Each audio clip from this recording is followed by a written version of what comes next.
Сәлем достар, менің каналыма қош келдіңіздер. Ең алдымен менің каналыма тіркеліп, қоңыраушаны басып, видеоны соңына дейін көріңіздер. Бүгін мен сіздермен ертеден келе жатқан өте тойымды әрі дәмді қыстық болгар салатының жасалу тәсілімен бөліспекшімін. Ол үшін керекті өнімдердің тізімін төмендегі описанияда қалдырып кететін боламын.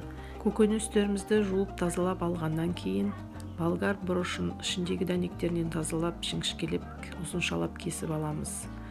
Сәбізімізді ірілеу теркадан өткізіп, оны да турап аламыз. Жуамызды жартылай бөліп, полукольцалар қылып тураймыз. Одан кейін қызып тұрған майда жуамызды қуырамыз. Жуамыз шамалы қуырылғаннан кейін үстіне сәбізімізді салып қуыратын боламыз.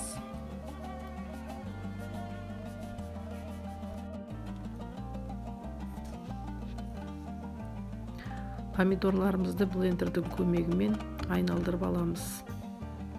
Сәбізіміз бен пиязымыз жартылай қуырылғаннан кейін үстіне помидорымызды құямыз.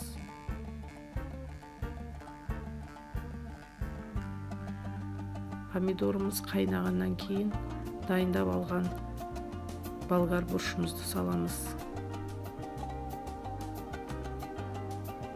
Одан соң отта 30-35 минут қайнататын боламыз.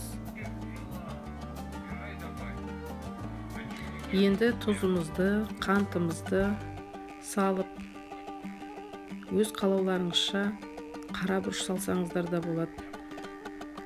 Және уксусымызды құямыз. Одан соң дайындап алған банкаларымызға, негізінен жартылық банкаларға салсаңыздар болады. Бетін қақпақпен жауып, банкаларымызды төмен қаратып, үстін қалың одеялмен жауып, әбден суығанша қойып қоямыз. Бұндай салатты үй температурасында, үй жағдайында қыстай сақтауға болады.